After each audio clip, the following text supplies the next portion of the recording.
and share.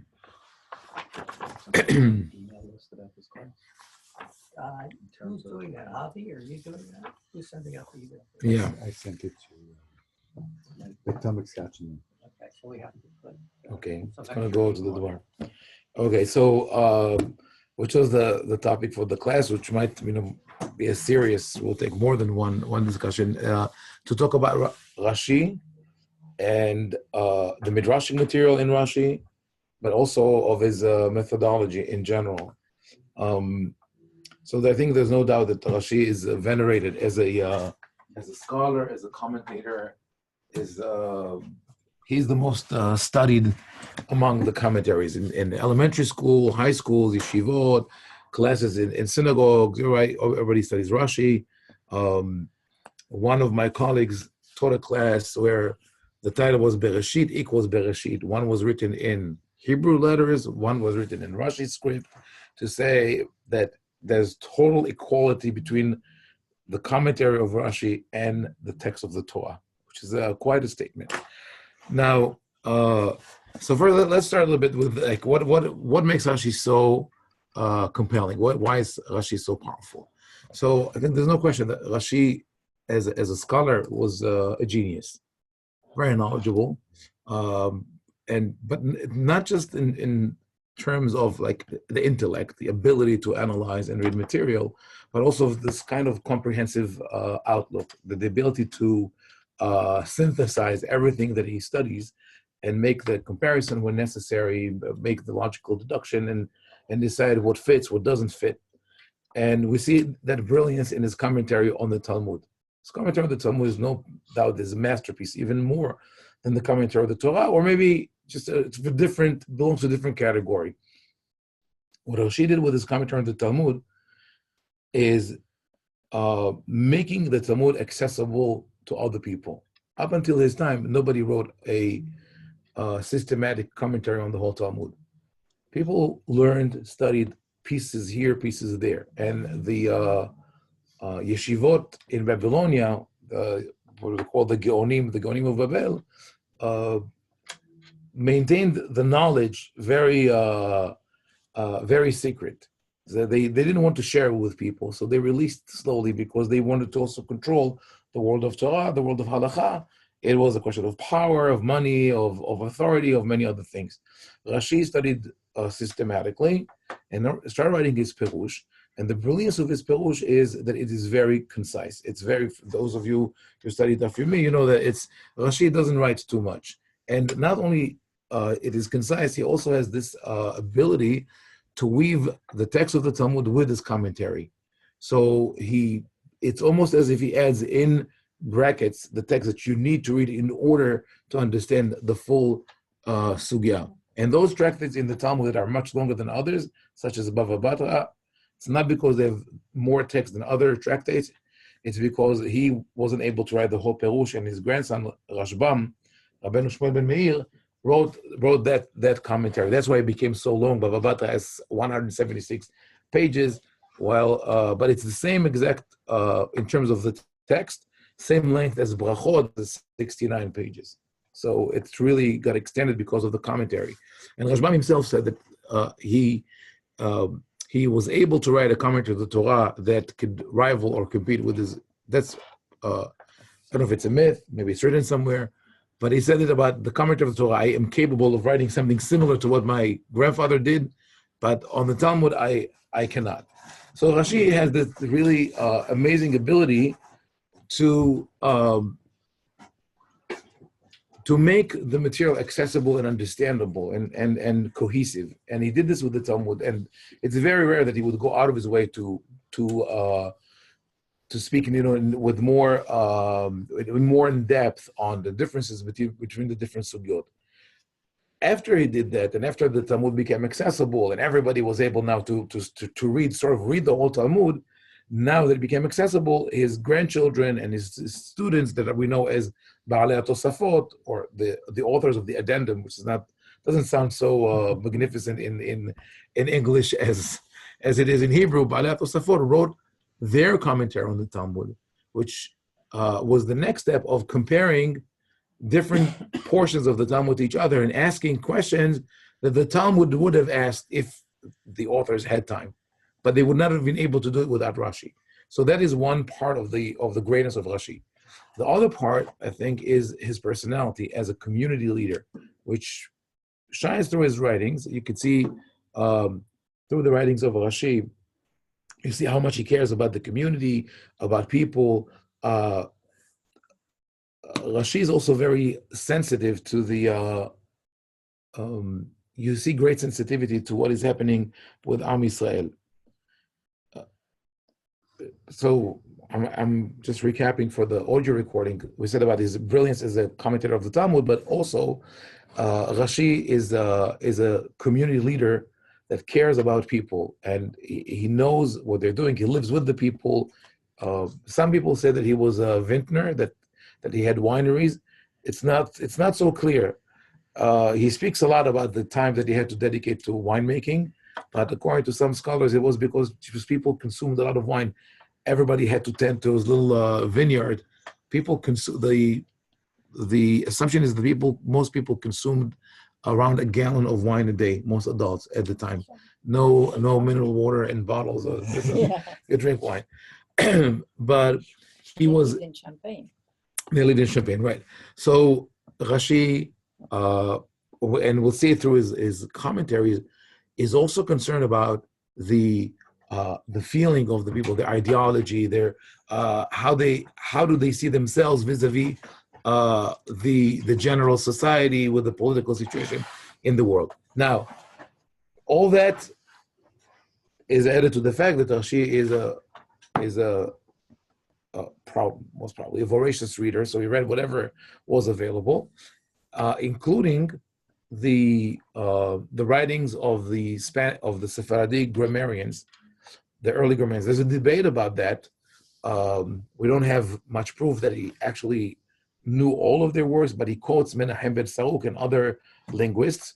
And Rabbi Mazuz, Meir Mazuz of Kisar Haim in Israel, I heard him in a class where he discussed one of Rashi's commentary on Mishlei, where he comments that the word Melech al-Kum, the king of al-Kum, actually comes from Arabic, because the word Qum in Arabic is Ummah, nation. So Melech al-Qum is the king of the nation. But the interesting comment that Rashi makes is that in Arabic, al replaces hey yadi'ah. That's the equivalent of ha in Hebrew. And he says this he would have known only if he read the writings of the Jewish Spanish grammarians who also spoke Arabic. So he read the works of the grammarians. He wrote a commentary on the Talmud. He read the Tanakh, and he also most probably had dialogues with Christians, theologians, and commentators of the time.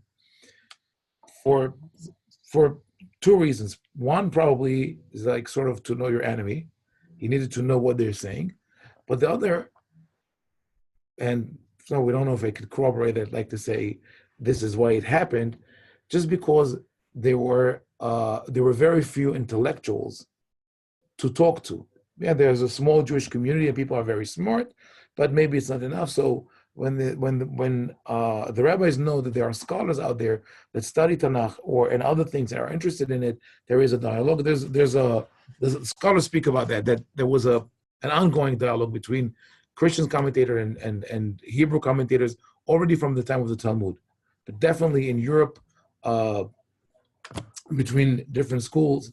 One of them is U of St. Victor, was not far from Rashi, and the school not far from Rashi and Ramban, and they communicate with them. So Rashi is familiar with Christian commentary on the Torah, and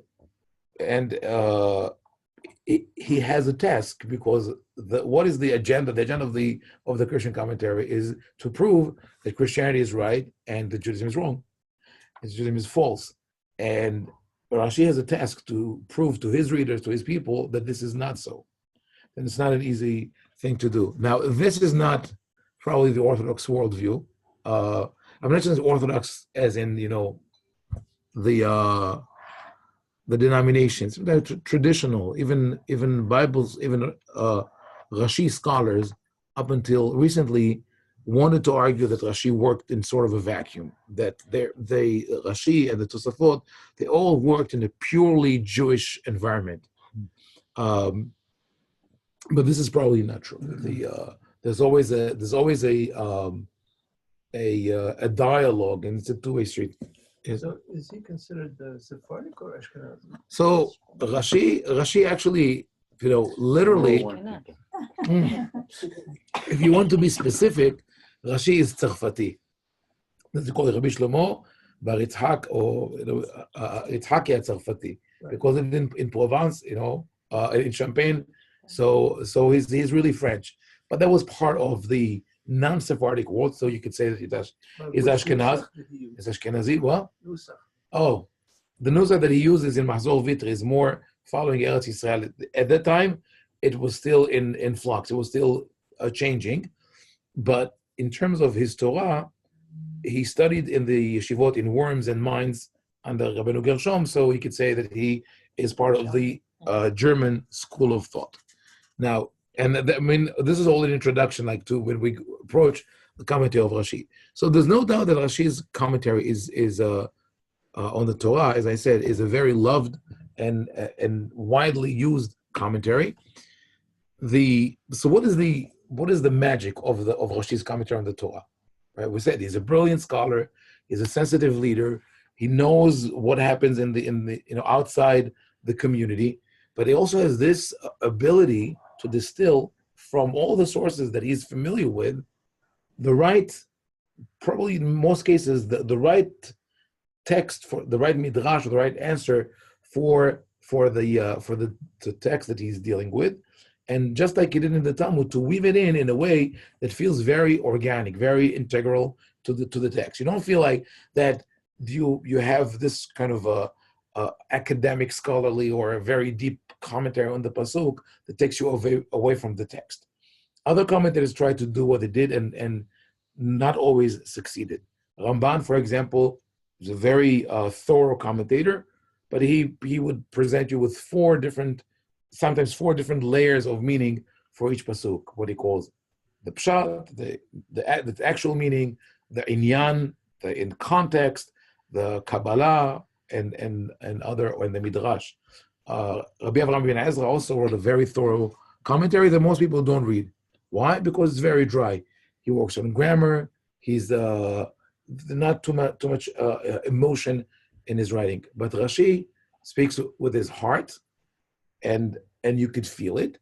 But additionally, because he was so well versed in all the midrashic text, he was able to create something that, as I said, you read and you feel that it's organic. And here we come to one of the major problems with reading and interpreting Rashi, and that is the topic of what we're doing now, and that is the use that Rashi does with midrashim.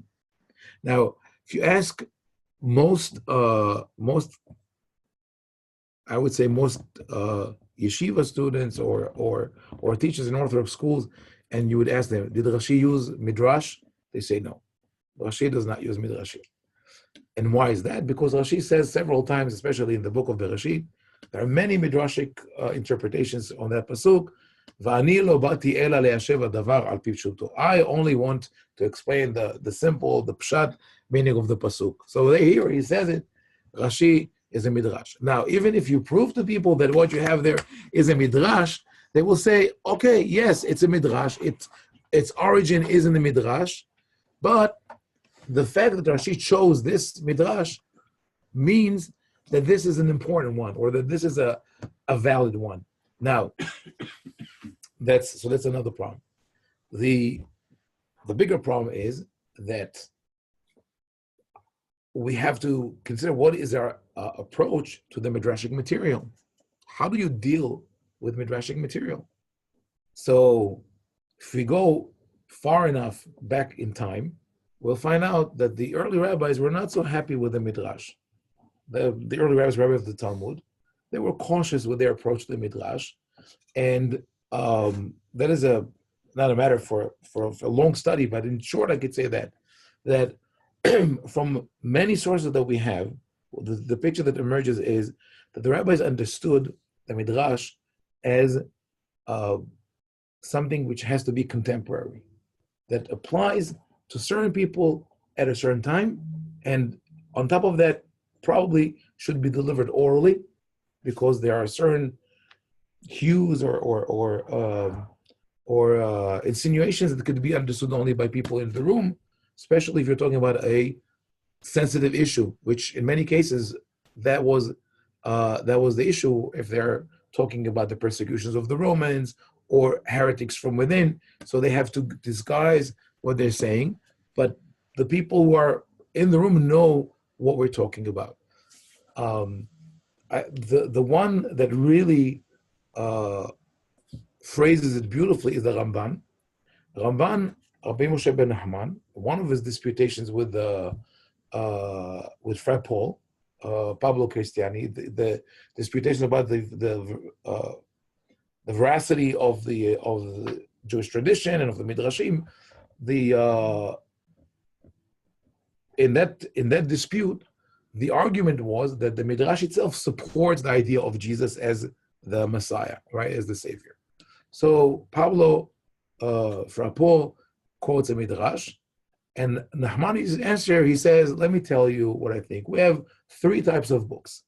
One book is the Biblia, the Bible, and in that we believe emunah shlema. We have to have full belief in the Bible. Okay. It says the second part of our literature is halakha, and that also we have to fully accept. And so halachic literature within the Talmud. It says, and the third part is Midrash. And Midrash is what you call sermon. In Spanish, was sermon, right? It says a Midrash is a sermon. So what is a sermon? Ramban explains. He says, "Kemo she'amod hegemon echad v'yaseh sermon," like if one of your bishops deliver a sermon, ve'echad min hashom'im yashar be'einav uchtavo, and one of the listeners liked it, so he wrote it down. This is Midrash. As Ramban is very specific, and he mentions it somewhere else. This process is not just saying that it's a sermon. It says it's a sermon that was delivered orally and then was written by one of the listeners, meaning that the person who delivered the sermon did not mean for it to be written down, but it was written down but the act of writing turned into something which is etched in stone, and now later on may be sanctified. And during the early period of what we call the Rishonim, scholars like Shmuel ben Hofni Gaon in Babylonia, 9th century, and Maimonides and others, that was their view. They said when you look at Midrashic material, you have to be critical. You accept what makes sense, and if it doesn't make sense, you reject it. What's the period of Midrash? So what is the period of the Midrash? This is right. The Midrash itself is a misleading term, because Midrash was created starting in the 2nd century before the Common Era, and going up to the 12th century of the Common Era by Rabbi Shimon Darshan of Frankfurt. So it's a period of 1400 years. So when people say the Midrash says, I know this book, the Midrash says, or my little Midrash says, this is a completely, it's a misnomer. There's no such thing as the Midrash says. One of the thousands of authors of the Midrash says, and you usually will find for each opinion of the Midrash an opposing opinion, especially if you talk about the couple Rabbi Yehuda and Rabbi Nehemiah, that they appear especially throughout Bereshit Rabbah. Whatever Rabbi Yehuda says, Rabbi Nehemiah says the opposite. It's like they have an agenda to show everyone that this is an option and not the truth. But when we talk about Midrashim that don't make sense, some of them are my sort of like the pet peeve Midrashim. One of them, and we'll get to it, is that Rivka was 3 years old when she got married with Yitzhak, or that Yitzhak was 37 years old when the Akedah took place, or that when Bat Paro went to fetch the basket with Moshe, her arm stretched out, right? She's the first superhero, like Elastigirl. So these are midrashim that you say, why do you have to say that? Why can't I go with the pshat of the pasuk? Yitzhak was a lad, was a kid. Rivka was a teenager. Where did I take it from? What is the reason for that? So Rambam and others would say, oh, this is a midrash. There are other interpretations. And this is, for example, what Ibn Ezra says about the Akedah. says Yitzhak maybe was a teenager, maybe 13. Rivka was also a teenager when she got married. But other people say, no, this is what is written, and we have to accept it. Midrash becomes Torah leMoshe Sinai, and that is a problem. So what we're going to do here is a couple of things. First, to try to understand why the Midrash says what it says, and also as why Rashi chose that Midrash.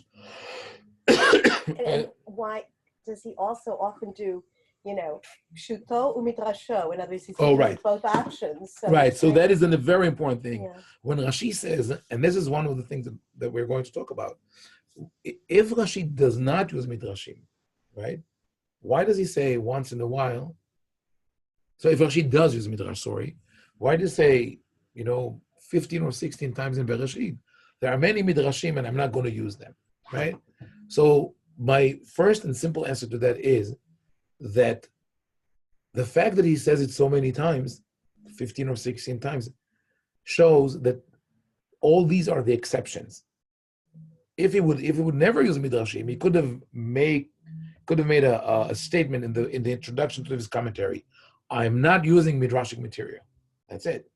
But he goes to his commentary and says, I'm not using Midrash. 2 chapters later, I'm not using Midrash here. Here I'm not using Midrash. Everywhere else, I do. So I did the not the math. I estimated about 85% for Bereshit. 85% of Rashi as Midrashic material, right?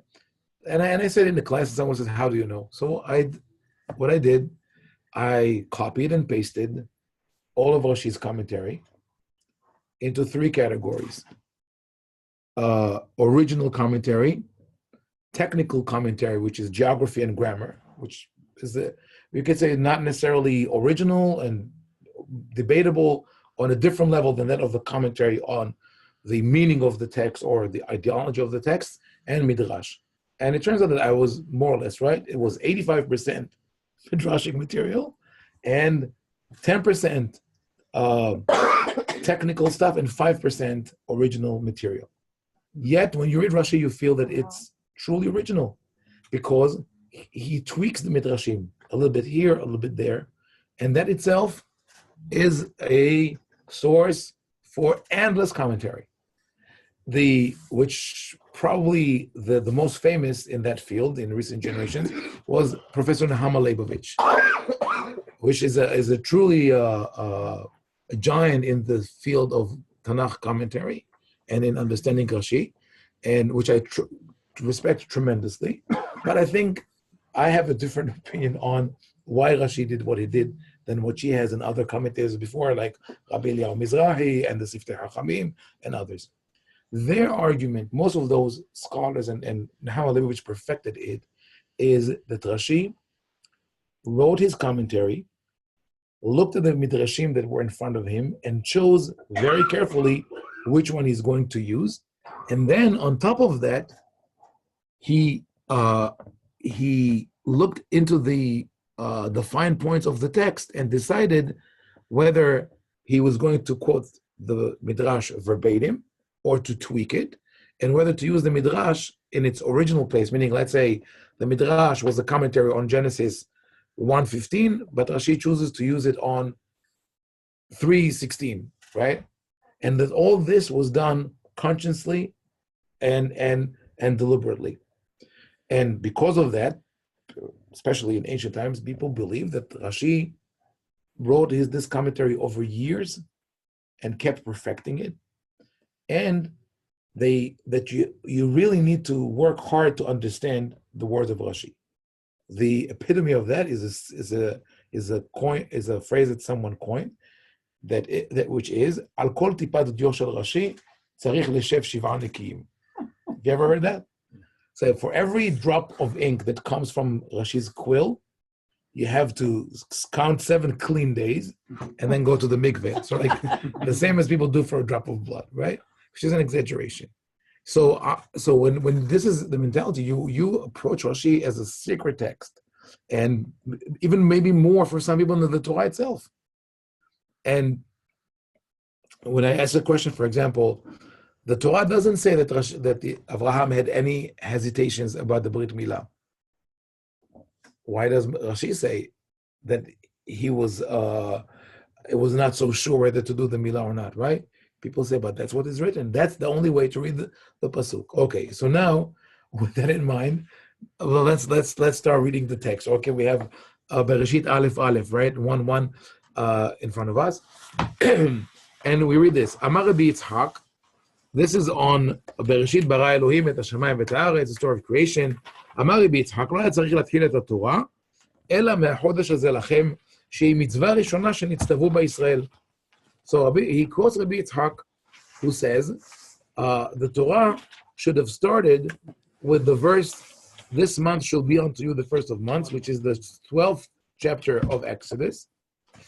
U'ma ta'am patach bivreshit, and why did the Torah start with Bereshit?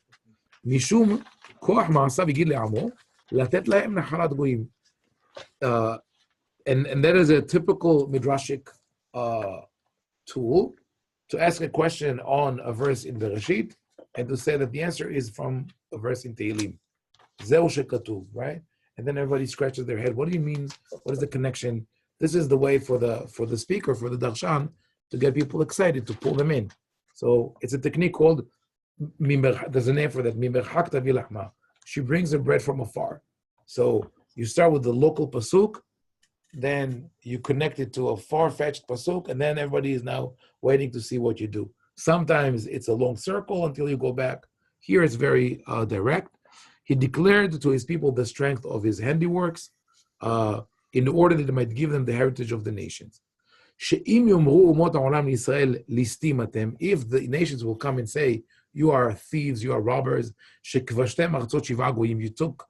conquered the land of the 7 nations of Canaan, the whole land belongs to God. He created it and he gave it to those that he deemed fit. He gave it to them when he willed, and he took it away from them and gave it to us when the time was right. So this is the opening shot of Rashi, right, for the Torah, which is a huge problem in my eyes, in my opinion. I'm not criticizing Rashi, I'm just saying it's a problem. Okay, look at that. Why is it a problem? Because he will answer the question. He answered the question. But the premise remains. When you start your commentary with the question, why do I need the book of Bereshit? I could have started the Torah with the first mitzvah, which is in Shemot. You make a statement that would remain in people's mind that the Torah is nothing more than a book of halakha. Now, the answer says it's about our entitlement to the land of Israel. It's only one aspect of the book of Bereshit. What about all the stories? Abraham, Yitzhak, Yaakov, sibling rivalry, the flood, the Garden of Eden, they're all just tools to expand that story, just to tell us that God created the world? Maybe yes, maybe not. But if the reader might go deeper into the question, but they might not. And then that idea that the Torah is only a legal code lingers somewhere. And it's a problem because we fail to see Bereshit for what it is. And as I actually saw an article in Traditions, I think it's a YU publication of Traditions, where someone tried to show that Bereshit is also a book of halakha, tried to derive all the halachot from Bereshit, and it's not. The Bereshit is a book of ideology, of theology, of history also, but I think that more than all that, this is really what makes the rest of the Torah stand. That's how we relate to the Torah, because we relate to the personalities there. It becomes a personal story. It's not just if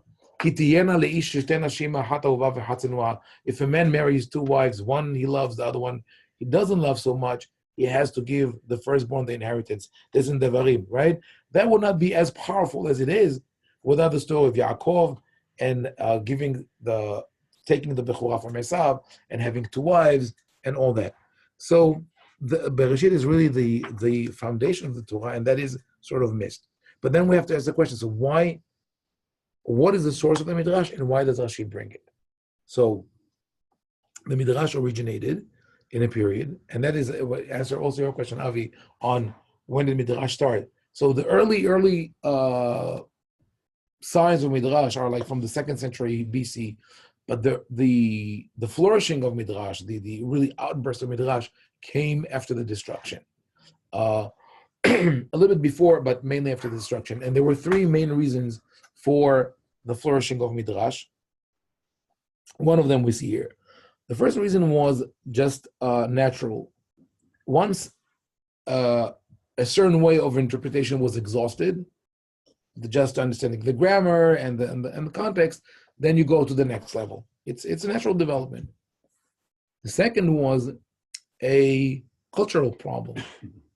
We think it's a problem of the times, right? That some kids would rather stay home and it used to be that we say they would rather go to the movies, so everybody will go to Endgame like this weekend, but today they could stay home and they're like on your iPad, or you could see whatever you want, or come to shul and listen to the. We think it's a problem of our days, right? Then when you ask someone, do you know the 10 Commandments? They say, no, but I watched the movie, right? But or the Prince of Egypt and so on. But it was a problem back then as well. There was right next to the Bet Temple in Yerushalayim, there was a gymnasium and there was a theater. And people wanted to go and see and watch tragedies and comedies in great theater. It was amazing. And then they come back to shul and the rabbi reads the Torah in Hebrew and they don't understand. And so, they're talking like they do today, right? And the Gabbai says, please don't talk, and it doesn't help. So the rabbis came up with a solution, very simple. Let's translate it to the language they understand, Aramaic, right? But then they said also, we read one verse in Hebrew and one verse in Aramaic that puts Aramaic and Hebrew at the same level. That's not right. We should read it twice in Hebrew and once in Aramaic to show that Hebrew is the important language. So in trying to solve the problem of boredom, right? You ended up with a parasha that's 3 times longer and twice in Hebrew and Aramaic. Didn't help much. So that's why eventually it was removed. But the solution came in the form of the Midrashim. The rabbis started expanding and embellishing the biblical story because the Greeks loved details. The Torah does not like detail. Most of the stories of the Torah are very concise. One classic example is the Akedah. Avraham goes with Yitzhak. For 3 days, they're walking in the desert. No dialogue, nothing. Right? Where is the lamb? God will choose it. Good. If that text was the hand of Homer, right, we would have scrolls upon scrolls of what they wore and what they said and where they said to eat the first night, the second night, the third night. There's a whole literature behind that. But that is not the case with the Torah. So the people come and say, give us more. Okay, we will come, but tell us some stories. So we start with stories about the childhood of Abraham, his trials in Ur Kasdim with Nimrod, the conflicts, stories about the Mabul. Oh, now it's interesting. So people come and listen, and this literature keeps flourishing. And then the third reason, so one reason is, like I said, natural development. Second is the cultural competition with Hellenism, with the Greeks. And third is moral support. The spirit of the nation was broken after the destruction, and the rabbis needed to uplift it. How do you do it? With Midrash. You tell them stories. Tell them stories of, today you would call the rabbi motivational speakers, and their book would be in the self-help section in Barnes and Noble. So what were their sources? So what were their sources? Making things up? No. So this is a complicated story, right? So what are their sources? So there are different genres within Midrash, and we have to be. So the word Midrash is very, very broad. We already spoke when we spoke Midrash Halacha about the term. The specific term Midrash means derivation or to seek the meaning of text. So to be really a Midrash on the Torah, you should start with a text that is problematic and derive meaning, or not problematic and derive meaning from it. Either you explain a word or you contradict two psukim, and then you come to the conclusion. That is what we call a foothold. You have an anchor in the pasuk. If you have an anchor in the text, then your midrash is really a commentary on the text. So that is one classic category of midrashim. We call them midrashim sheyesh lahem ahiza bakatuv. Midrashim with a foothold in the text. But even when you see such a midrash, you want to ask yourself, is this foothold solid or not? Is it justified or not? For example, when Rashi says that Avraham wasn't sure if he wants to do the Brit Milah or not, and he consulted three people, the Midrash says that, he consulted three people, there's a foothold in the pasuk. What is the hook? The Torah calls those three people Aner, Eshkol, Umamre, Ba'alei Berit Avram. The word Berit, they are the masters, the masters or the owners of the covenant of Avram. So that could suggest that the covenant is the covenant of the Brit Milah. However, we know that the word Baal Brit throughout the Tanakh means an ally, a mutual defense ally.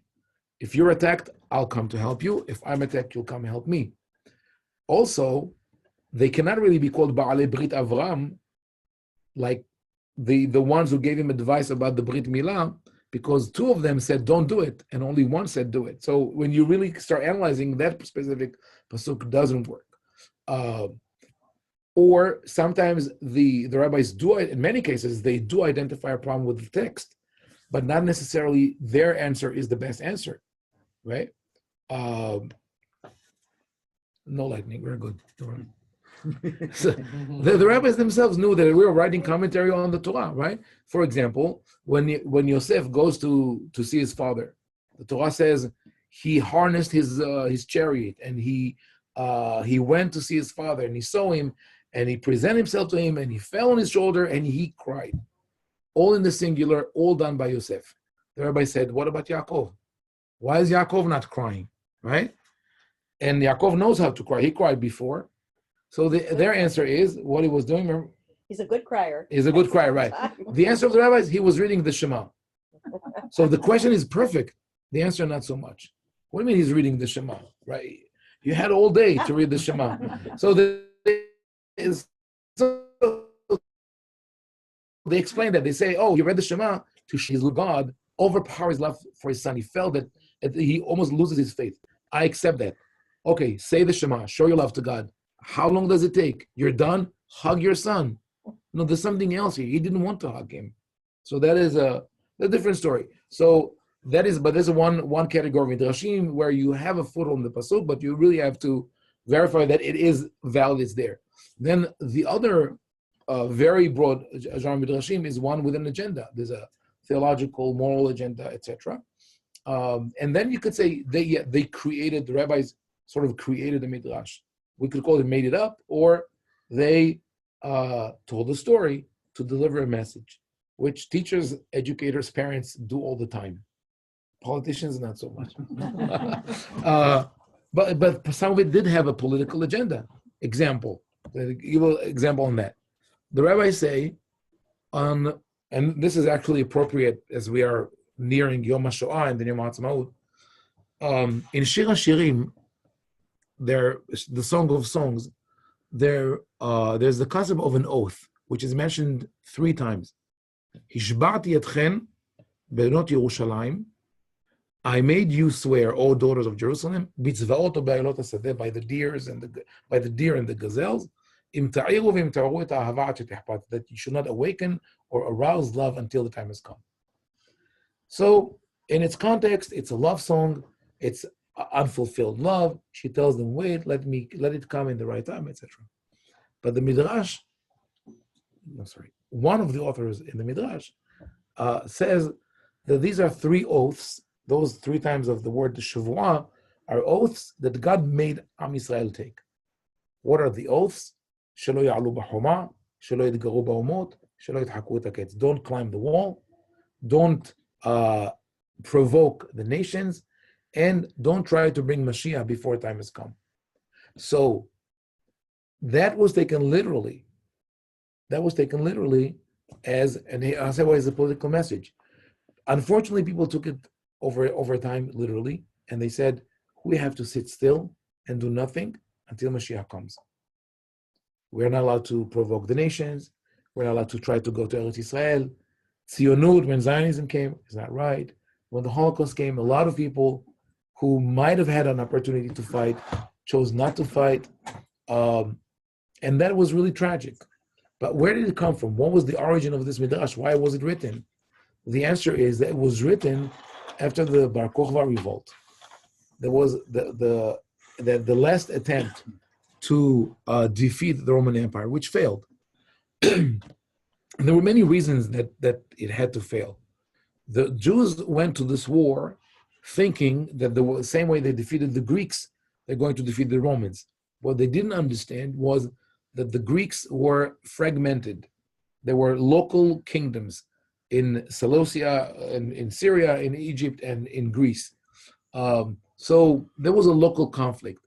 But the Roman Empire was a global empire, and there was central control, a central command set in Rome. And the whole world was just paying, right? It's called, the Romans called it Pax Romana, and they started calling it Tax Romana. It was all about the taxes.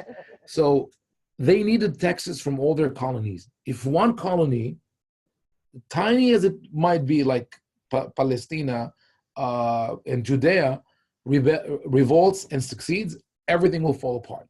So they were willing to throw everything they had at them, and they destroyed them. So the Great Revolt, 67 to 70, and then Masada to 73, destruction. Then the revolt of the diaspora, 112 to 115. The islands in the Mediterranean communities rebelled, also were, this rebellion was crushed. And then Bar Kokhba revolt, 132 to 135, around that time, that was the end of the real community in Eretz Israel. And people wanted to still fight. The Rabbi said, no, don't climb the wall, don't fight against the nations, don't bring Mashiach before its time. It was a political message, a pacifist message that was meant for that time, specifically for that time. And actually, the first statement of Al Ta'alu B'Huma is the marker. This is the something that when you look at the Midrash and you ask, when was it written? You will have markers like that could tell you that it was written at a certain time. The word Al Ta'alu B'Huma literally means don't climb the wall. To do what? To go into Yerushalayim. Why would the rabbis warn people not to go into Yerushalayim? Because this was a suicide mission. So it comes from the time that the Romans, as a punishment for the stubbornness and the opposition of the Jews, declared Jerusalem a closed area, Ilia Capitolina, made it a pagan city, and any circumcised person, Jew or Christian, who would be caught in the city would be put to death. The Rabbi said, Al Ta'alu B'Homa. So we know it came from that period. So there's a political agenda. So there's a second category. So we have a text-based midrash. We have a moral or other agenda, and then there are stories. It could be biographies, usually biographies or autobiographies in the midrashic material that are about people and their actions. So when we get to such a midrash that comments on the text, we have to ask where does it come from. So here obviously is not a text-based midrash, because the question is general, not from the pasuk itself. So where does it come from? It comes from this interest of uplifting people's spirit. So obviously Rabbi Yitzhak talks not from the point of view of the conqueror, but from the point of view of the subjugated, the conquered. He says, right now we don't have the land because we are not deserving. God took it from us. Do we And know it- when Rabbi Yitzchak lived? No, but probably 3rd, 4th century is between the Tanaim and the Amoraim. I think is the 3rd century. But we know when Rashi lived, Mhm. right? When and where did he live? He lives in Germany. He lives in Europe, in Troyes. He died just before the First Crusades, right? 1096 was the first crusade. He passed away shortly before that, or maybe he passed away when they came back, Godfried of Bouillon, came That's back right. from the first crusade. Right. So Rashi, at the end of his life, but even before that, the tensions and the situation where the Jews were at in France and Germany, that was something that was very well aware of. The German Catholic Church made it a point to show the Jews that they are defeated. They had the Iglesia, the victorious church, and the Jews, Judea Capta, the captives, the defeated. That was portrayed on the churches outside. You could see the winning, the victorious woman that is the church, with her foot on the captive Yehuda. Also in Strasbourg. All over, right, in all the right, and the Jew Yehuda is blindfolded, right. Also, there was the new theology that was developed, what is called the Augustine Compromise, that Am Yisrael is no longer the chosen people, because the Christians incorporated the Tanakh into their text, the scripture. So they have the New Testament, and the Old Testament. I guess it wouldn't work without the Old Testament, right? But so what do you do with all the prophecies and the promises to Am Yisrael? They came up with a solution. After the Jews rejected Jesus, they have lost their status. They became carnal Israel. They're only Israel in the flesh, whereas the Christians are Verus Israel. They're the true Israel, right? So now the Jews live an especially acute problem for Jews in Germany, because they live among a nation that they consider to be their religion, to be a pagan religion, with idols or statues, with the concept of the divine Trinity, which is considered a heresy in Judaism, with people who see them as the killers of God. They're accused of deicide. They're demonized, and so they have to protect their integrity. And all that while, Eretz Yisrael is under control of the Byzantine Empire, and then is taken by the Muslims, and now the Christians are going to save it. And where are the Jews in all that? Rashi says, this is his opening. This is like his opening salvo. When he comes to the people of his community, he says, "Listen, this has happened before. Other people rule the land. When the time comes, Hashem will take it from them and give it to us." He's not in a position of power now, but he's trying to create this power for the people. Other commentaries that come right after that come from a different point of view. But this is one of the things that Rashi does constantly throughout this commentary. Whenever there is a chance to uplift your spirit and tell you you're going to win, he will do it. Example, and we choose the Midrash. Moshe kills the Egyptian. Remember, right? The taskmaster. How did he kill him? In the movie, The Prince of Egypt, he had a sword, I think, right, or a dagger. Who knows? In the modern edition, probably he will have an M16. But how did he kill him in the biblical story? We don't know. It says Vayachet HaMitzri. Lehakot usually is with a sword, or it could even be just by hand. Maybe we know as a prince trained in martial arts. But Rashi says something else. He doesn't comment on how he killed him. Maybe not there, but later on, when Moshe sees the two Hebrew men fighting, he says, "Why are you fighting?" And one of them says, "Are you going to kill me the way you killed the Egyptians?" And Rashi clings to the word ata omer. Now in Hebrew, when you say in biblical Hebrew, not today, ani omer, like if I want to say I'm going to go, I say ani omed lalechet, ani rotze lalechet. But in biblical Hebrew, be ani omer lalechet. I'm planning to go. Be ani omer. But literally means I say. I'm saying to go. Right? So when this Israelite challenges Moshe and he says, "Halehorgeni ata omer," literally means, "Are you planning to kill me?" She says, "No. You are saying to kill me. You're going to kill me with the word the same way that you killed the Egyptian." And from that, we can derive that Moshe killed the Egyptian by using words. What words? Shema Mefurash. He uttered the ineffable name, Yud Kei Vav Kei. He said the name as you're not allowed to say it, except for Moshe at that moment, and the Egyptian men died. Why this commentary that is not pshat at all? And he adds to it to tell you, I think it's there, Al tiri tolaat Yaakov, ma tolaat en koha ela b'pei, quotes a pasuk where in the prophecies of consolation, fear not, worm of Jacob, tolaat Yaakov, meaning you are now at a lowly state. He says, why tolaat? Ma tolaat en koha ela b'pei, kach Yaakov en koha ela b'pei. The same, the worm's power is in its mouth, it eats through the leaves. So also is the power of the Jews.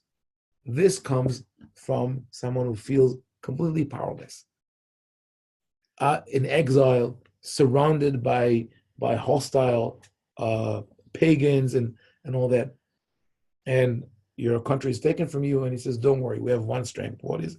Pray and learn, and Hashem will protect you." So this runs through his commentary. In many cases, we'll see through others. This today was just the beginning, right? It's the Bereshit, but a lot of introduction to get there.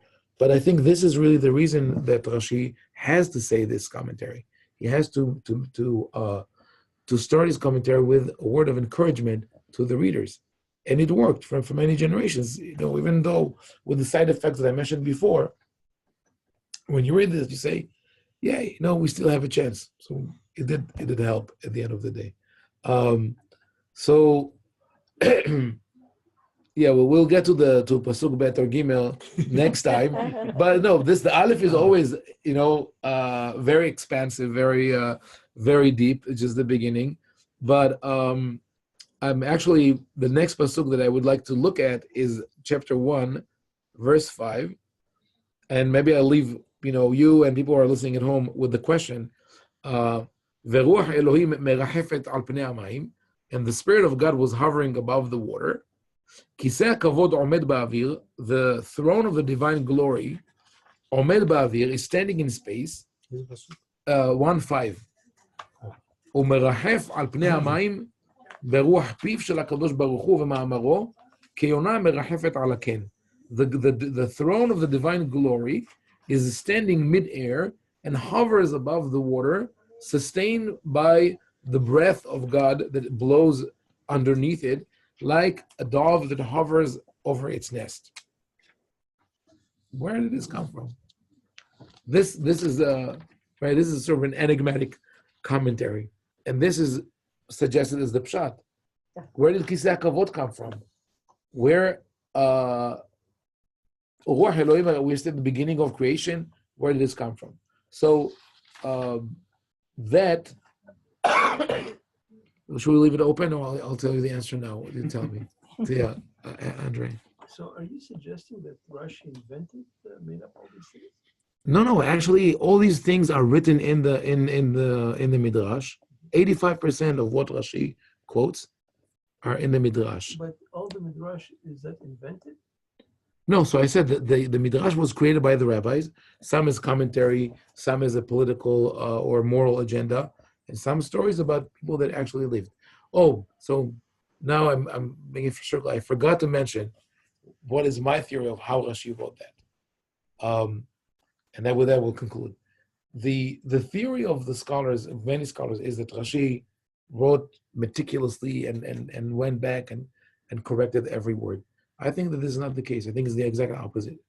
I think that Rashi might have written that in the exact time that it takes to write it.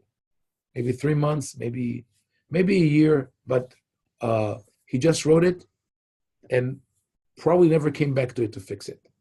One proof that we have for that, and we'll get back to it next time, is what his grandson said, Rashbam. He says this, Afani Shmuel ben Rabbi Meir Hatano, me too, Shmuel, the son of Meir, his son-in-law, Nidvakachti imo ulefanav, I argued with him and in front of him, Vehodali, she'ilu haya lo pnai, and he said, if I had time, היה צריך לעשות פירושים אחרים, I would have to write new commentaries, לפי הפשטות המתחדשים בכל יום, according to the new understandings that I have every day.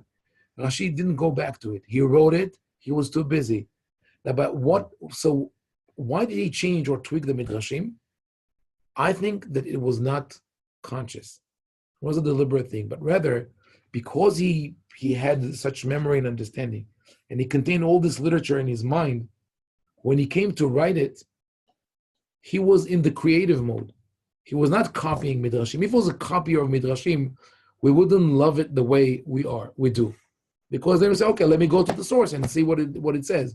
But he sifted through them in his mind and found the perfect Midrash in his mind, in his eyes, for that pasuk. And something that was not on the original pasuk that the original Midrash wrote it, or not in exactly the same way, but his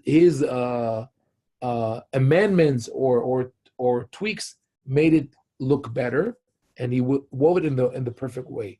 So I think this is part of the beauty and the power of Rashi. But still, when we approach it, we have to analyze the text and to see where does it come from and what is relevant today and what maybe is not so relevant, and we can open the door to new commentaries.